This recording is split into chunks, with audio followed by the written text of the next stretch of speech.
Hi guys, welcome to my channel. My name is Jaspreet and this video is going to be part 2 of the square doily bowls dishes tutorial.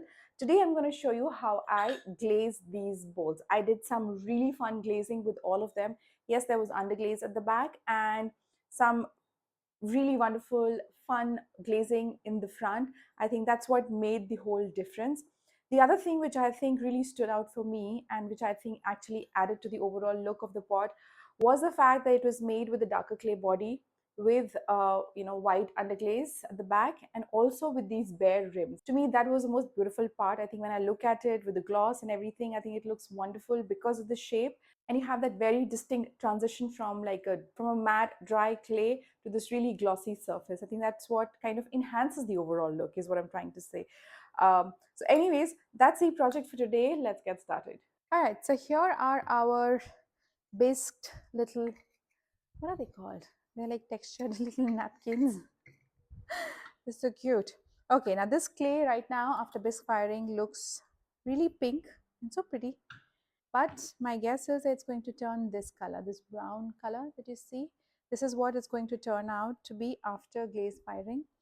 I am guessing because I don't remember because I use this clay after a long time and I don't remember the bag that I use this out of. Was it a reclaim? Anywho, the bottom line is that this is going to be a darker clay body. So I know soft white is going to look so pretty on it. Now we want soft white with a bunch of different colors. That's what we're going to be doing. Okay, so we have 1, 2, 3, 4, 5, 6, 7 of these. Maybe we'll do sets 1, 2, 3, 4, 5, 6, 7, 7 on these. So we're going to do, something like this, like sets of 2 with the same combination. That's my plan, and we'll have some different combinations here. Let's play a little. Though I know what my combinations are going to be. They're going to be, obviously soft white has to be there. I mean, I'm sorry if you don't like it. I love it. I'm going to use soft white. The only thing I'm thinking is, should I add white to the base, to the back? Will it make it any better? Will it look nice if I have white at the back? That's the only thing I'm thinking about. Okay, so I have my white underglaze ready here. Now I was thinking, if I use white, you will see a little bit of the white because on this clay, white will be visible. Any other color, all the other colors, like all the pinks and other light colors, will actually turn a little muddy because they won't really show and they won't really look that great with this base. And darker colors like blue and white, I think they'll look dull because I'm going to be doing white on the inside with soft white and different combinations. I think white in the back is great. So I have this speedball white underglaze with me. I've added some water to it because it was too thick, and I'm going to start. I think I still need to add a little bit more water because it's still too thick. I just need it to be thin enough so I can brush it down, but not so thin that none of the color really shows. So yes, that's an additional step, adding this at the back, but I hope it's worth it. All right, so we're going to start with the smaller ones. You're going to add white, and I'm just adding white to just the top. I'm not adding any white to the base. I'll leave that as is.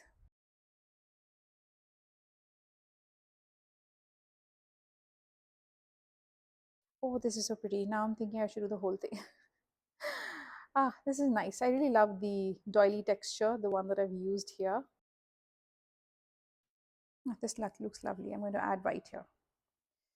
So here, if you see, the texture was kind of pressed. It was kind of little, not that clean. That's why I didn't add the white there. But since it's nice and deep here, I'm adding the white here.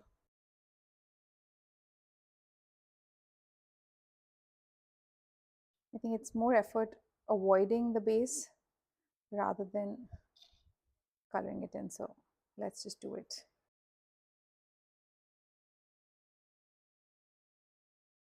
See, the thing is, if it was white clay body, I could have done one of these Celadon glazes. Because it's a darker clay body, the Celadon glaze are going to look really dull or muddy. Like, I know they can still look beautiful, they can still look pretty, but in my head, if I'm doing pink or a light blue, I want it to be pink or light blue. I don't want it to be muddy pink and muddy light blue. I want it to be nice and vibrant. So that's why I don't like using Celadons and other glazes. So Spectrum's floating range does work. They will show texture, but I have to be careful about them, you know, melting and going all the way to the base. And then I think amongst them, I really like my soft white the most, which I'm doing on the inside as it is. So, you know, it's okay if I don't do it on the outside.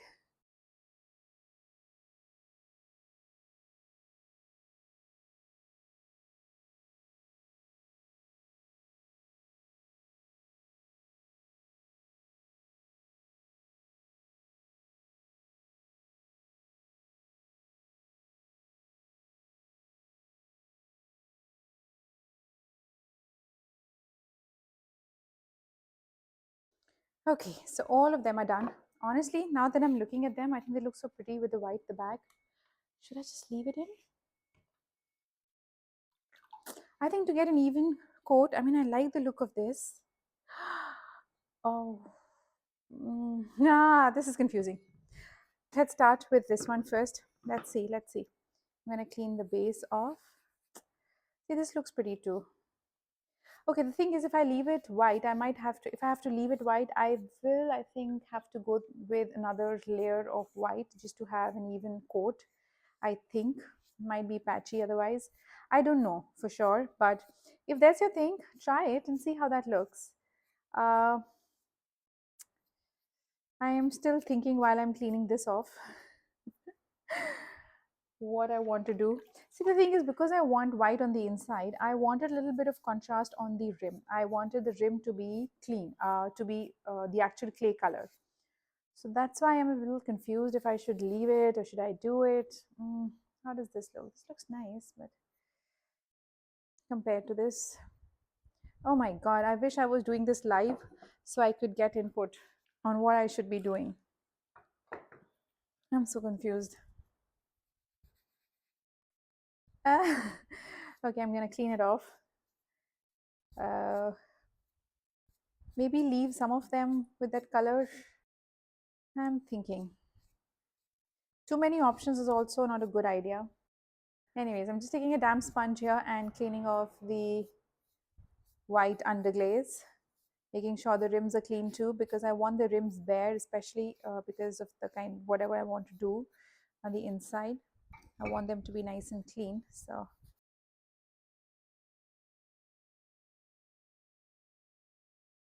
maybe I'll have one where I'll do that. I'll clean up this and I'll, so this looks nicely covered. Okay, so I'm going to just clean off the edge here. Let's do that. Let's see what this looks like with just the white underglaze. So we'll do one set where you just have the underglaze at the back. We leave the white. I'm going to just clean this off because, like I said, in case it's not smooth after the glaze firing, sometimes that happens in glaze firing. It's not completely smooth. I don't know why that happens. Maybe picks up some glaze things from the shelves. I'm not entirely sure, but let's see. Let's try this. So I'm going to keep it here so I remember. Okay. So we'll do one set which has the white at the back. That will give us an idea what we like better, right? Now I'm happy.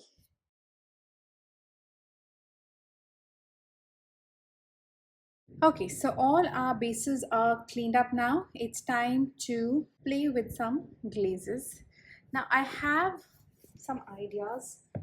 I mean, one thing that I really want to try. Okay, so I have seen a lot of people use amaryllis from Mako. I obviously don't have that in my studio. I do have coral, but since coral is a translucent glaze, I don't think it will show really well on these. Um, and okay, coming back to the point about amaryllis. Now, amaryllis has these darker chunks in them. So what I was thinking was, what if I use winterwood with certain other glazes and see how that looks? So I'm thinking I'll add winterwood. I'll use winterwood with soft red, sorry. Winterwood and soft red to see if I can get that pink glaze with some chunks in it. I don't know how it'll look, but it's going to be a test and we'll see. So I'm going to start with winterwood. It's kind of sitting, all the chunks are sitting at the base here, so I'm trying to scrape them with my brush. Okay, so I'm not being very precise in how I add it, just making sure there are enough chunks on there. That's the main idea with winter wood. Same with this one.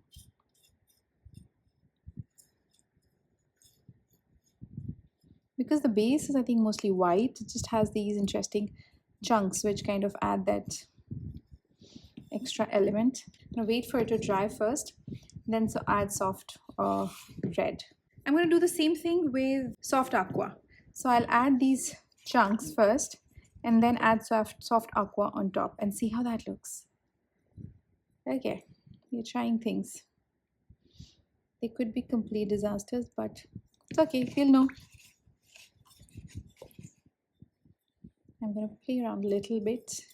Maybe I find a combination of glaze which I can make here in my studio, which I can kind of replicate similar effects.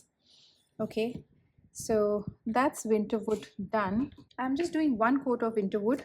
Okay, and then as they dry, we'll add the other glazes. I think this is almost dry. So I'm going to add soft red to this, loading up my brush and then going over the surface, clay surface here.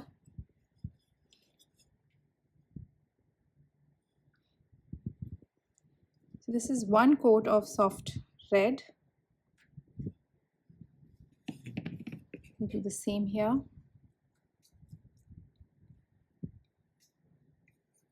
I'm not adding very thick coats because it tends to pool and then get a little thick. Now I'm going into my soft aqua. Now for my soft aqua, the same thing. I'm going to just take my brush and that's one coat of soft aqua, and that's one coat on this one as well. Okay, we let it dry and then we go back with the second coats. So as they dry, I think I can do another coat of soft red on this. So that's two coats of soft red.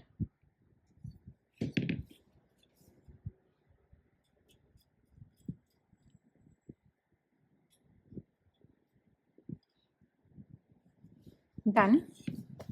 Now I'm going to let them dry, and then once they're dry, we'll start cleaning up the edges. Right now I'm just waiting for them to dry, and then we'll do the edges. In the meanwhile, this still has to go for the second coat, so I'm going to put this aside along with a bottle so I remember. Soft red is done. Now it's time to add soft white as a base, and then we'll add the other glazes. I have a couple of Amoco glazes and a bunch of Amoco glazes, and we'll see how it looks. So I'm going to do one coat of soft white on all of these first, and then we'll come back and add the other glazes.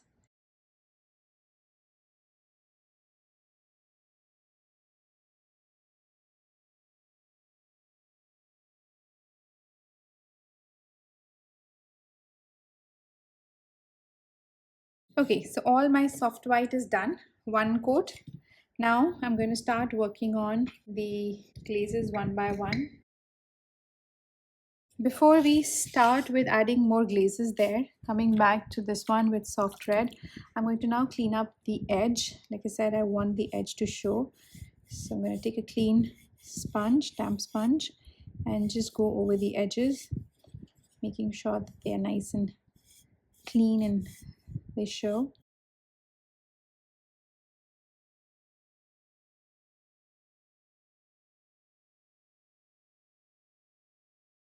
Okay, I think that looks good.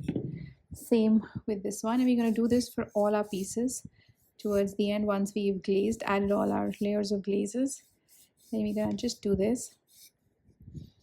So I'm thinking of, if you take a new fresh sponge, I think it's easier to do this because it's nice and stiff and easy to fold and just get the rims cleaned up. As your sponge gets dirty, dip it in water, clean it off, and go back in. Okay, so this is done, and now we go back to adding different colors. We're going to start with Emerald Falls. And now for these, what I'm going to do is I'm going to add only little bit of glaze on the side. I'm not going to add glaze all the way in. So this is Emerald Falls from Amoco. I'm just mixing it well in the jar, then using this bamboo brush. And I'm going to be doing splotches of this. I'm not going to add it all over. I'll just do some dabs here and there and probably do 2 of these. Okay, so we're doing dab, dab here like this. Okay, I have to let it dry before I can add more to it, but I'm going to do the same thing here with this guy.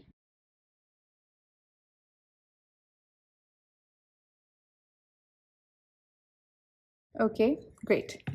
That's done. I'm thinking I'll add a little bit of pink to it. Pink is my color. I mean, I like pink. I like using pink. I'm using another one of these bamboo brushes, and this is textured mulberry. Okay, I'm gonna take this and add it just between these two. Okay, not being too precise. Just a quick dab. Yes, this is kind of thick when I did the first go round.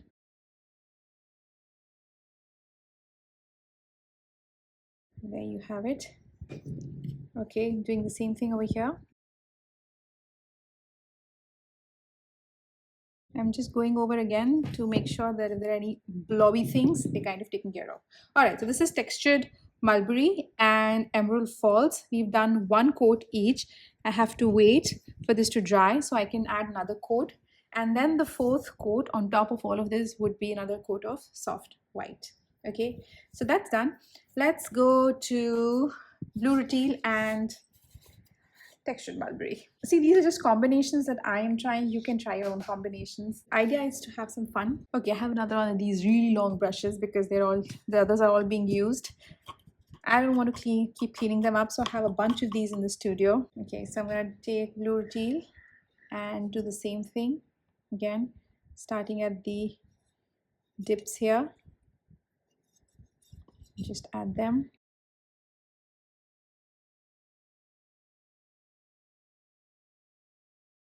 Okay, so that's 1 coat of blue rutile all done.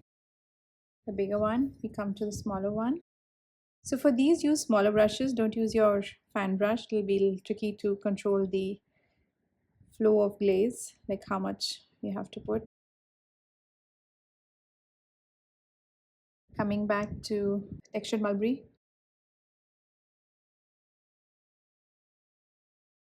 This is too much fun. My blobs are too thick sometimes. That's going to happen. It's okay. Be a little bit careful. And I'm not too worried also about the fact that even if the glaze is thick, it's going to pool inside, right? It's not going to go out. So it doesn't matter. You can play around. Okay, now we wait for these to dry. In the meanwhile, we do another combination. So now I am thinking, oh, before we go ahead, let's do the soft aqua here, 2nd coat, which we were waiting for this to dry. So we could do a 2nd coat of soft aqua.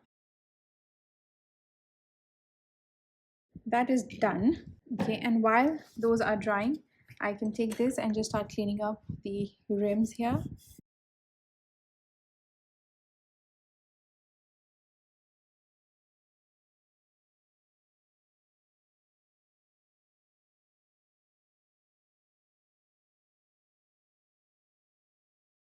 Okay, now we come back to our first set of dishes. So I'm going to again use Emerald Falls and go back and do 2nd coat just on top of the first one. Same with this guy.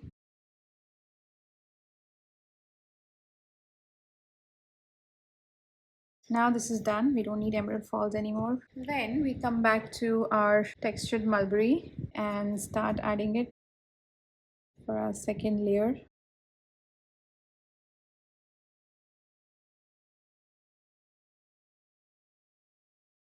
Okay, Now we wait for this to dry before we add a last coat of soft white on top.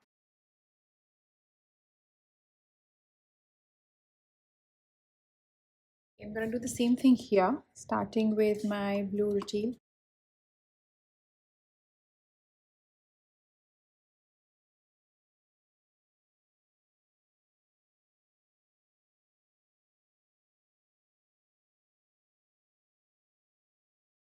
This is not completely dry. I know I'm kind of pushing my luck here with adding more layers without letting the other ones dry. I'm not going to add the soft white on top till it's completely dry. So I just want to move these out of the way so I can bring in other pieces and start working on them. But ideally you should let them dry. But I'm adding really thick like swipes. If you see, I'm not being stingy with my glaze. I'm being quite liberal.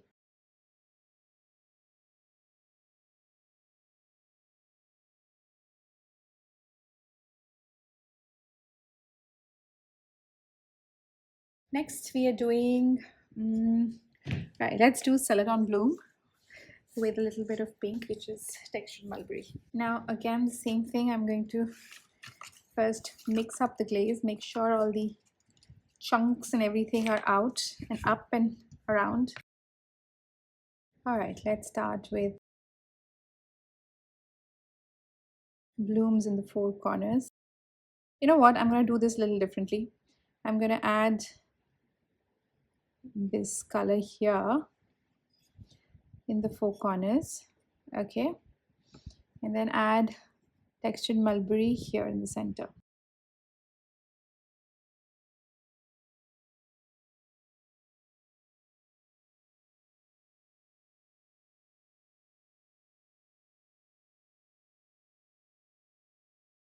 So just want little area for, the clay, for the blooms to come through. If it's too narrow, there's not enough space for them to really. So that's one set. We wait for this to dry. Next we have sand and sea. I've never understood this glaze. Maybe I don't know how to use it. But we're gonna try this out today. So what I'll do is, I'll use it on the rim slightly differently. So we'll do this. This is too much glaze. Yeah, we'll do this on the rim. That's one coat. Do the same thing here.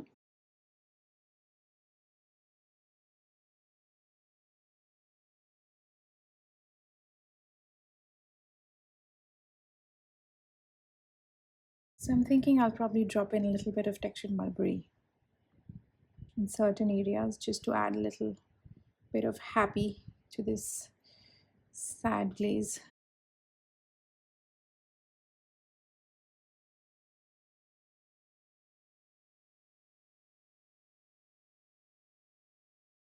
So we've done dabs of textured mulberry here.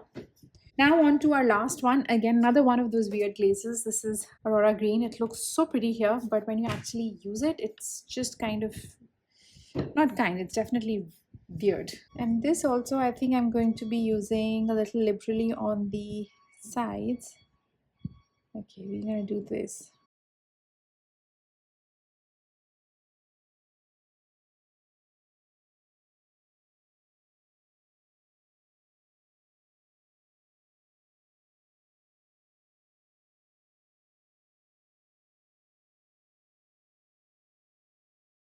You know I'm going to add pink here, right?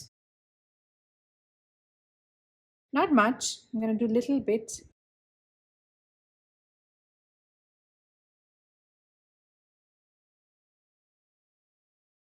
So I'm just dabbing this. It's going to take a while for these to dry before I can actually add my final layer of glaze on top. Okay, we have this kind of drying out. So I'm going to do my second round of Celadon blooms.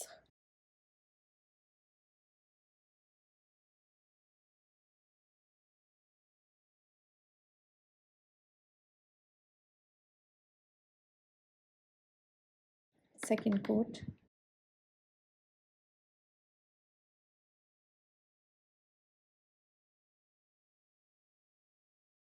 that is done. This will be out of the way.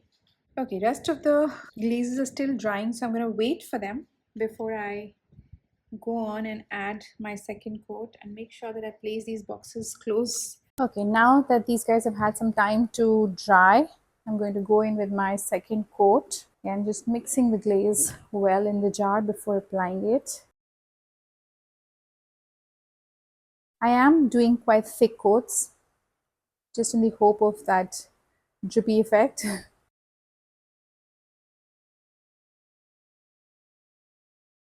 Here's textured mulberry.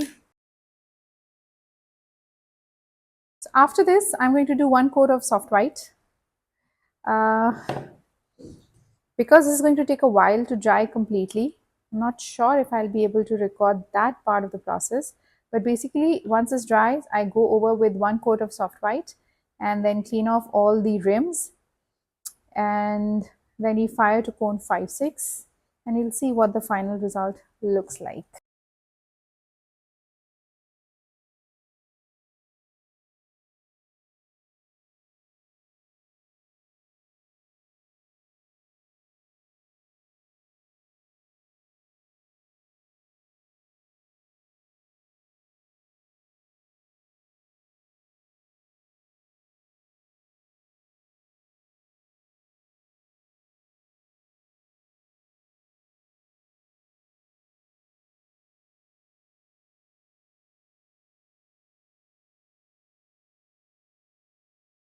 All right, so that's done. Like I said, I'm going to let this dry completely before going in with another layer of soft white, and then these will be fired to cone 5-6, and I'll show you what that looks like after glaze firing.